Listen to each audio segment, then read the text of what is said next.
expect to find at Info Security Europe is the Great Britain bobsleigh team, but they're here with Origin, who is one of their main sponsors. Just going to tell us a little bit about what they're actually doing here. First of all, I have Andy Cordial, who's a director at Origin. Andy, why is Origin at a data security show? Because you were into storage. And how did Origin get involved with the Great Britain bobsleigh team with Gillian and Nicola here? Well, we've sponsored a number of people in the past, and my partner Paul Weller, who's very, very keen in getting involved with these sponsors, actually lives near the girls. Got to know them, and introduced me to them, and we've seen that it was a very good thing to get involved in. Great stuff. The fact that they're really, really committed, and they're very good at what they do. Okay. Well, from the team we have Gillian Cook and Nicola Milicella, if I got that right. Absolutely.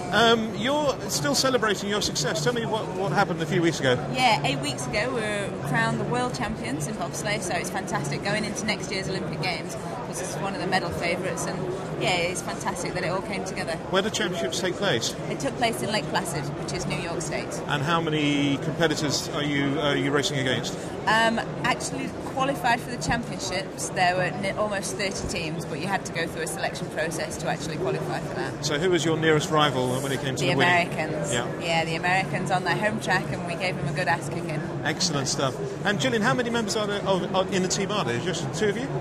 Actually in the sled there's only the two of us, but behind that we've got a support team, reserve, physio, team manager and coaches. I mean, as you probably know, that there's been an exponential increase in the number of malicious malware out there. I mean, 10 years ago you might have had something like 100,000. We're at 5 billion for this year already. A normal client-based security system can't protect you that way. The cloud allows you to block it before it even gets to your system. Right. That in a very simple way is one of the things it will bring to you. Right. So it actually pushes out more barriers into the cloud. So yes. A lot of the threats can be caught, detected, and blocked before it actually reaches your doorstep. Absolutely. Right, good stuff. And what are your general soundings of the awareness of the issues around cloud that you're finding when you speak to people on the trend stand here? Do you think that people really understand some of the complex issues that this new shift in technology is creating? I don't think so, and I think it's incumbent on ourselves and other vendors to educate as well, just to make them aware, because companies want to be protected, but they want to concentrate on the reason they formed their company. They want to make their widgets or whatever they make. They don't want to have to worry about that. That's our challenge, to make sure they can operate in a worry-free way. I know for a while you've been sounding warnings to the Apple Mac community, reminding them that they're probably not as invulnerable towards cybercrime as they'd like to think.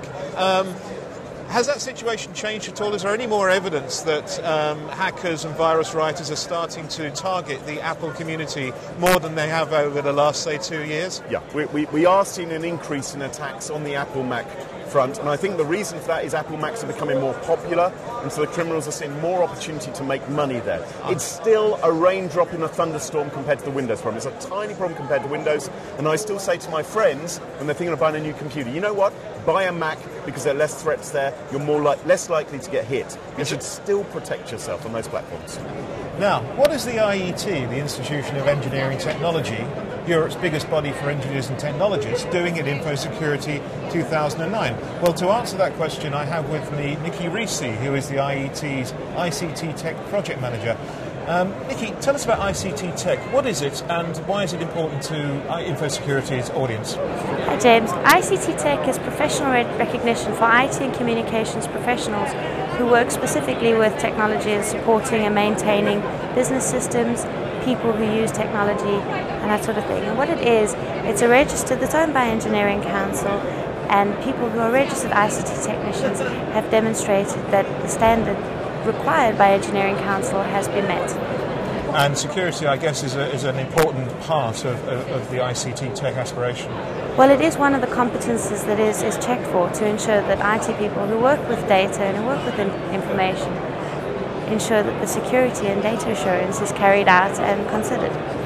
Who is ICT Tech aimed at? Is it aimed at techies at the very start of their career, or would it be of interest to somebody who's at a more mature stage of their career? Well, ideally it is aimed at technicians at the start of their career to ensure that they've got the standard required by business in order to meet that. But we're also finding that mid-level techies, people who are throughout their career, have seen it as a very useful way of demonstrating what it is that they know and underpinning all their experience and certifications held in a professional registration qualification. Now, what will an IT professional, an ICT professional be able to do once they've acquired ICT tech certification? What will it give them in terms of the way in which they do their job and their value to the market? Well, it gives them a protected title, which means that they have the post-nominals behind their name, which is an assurance to employers and to customers that they've met and demonstrated the required levels for professionalism, and it essentially ups the game within the industry and it makes the industry more, sort of focused on professionalism and professional conduct. Yeah, and this is an important point, isn't it? Because in many organisations now, in terms of their recruiting strategy, they're looking to appoint people in important positions, at making sure that they've got the right certifications, qualifications and the letters after their name. Well, absolutely, because at the end of a piece of technology, James, is usually a business system and a user who's very often a customer, and having those assurances is better for an employer.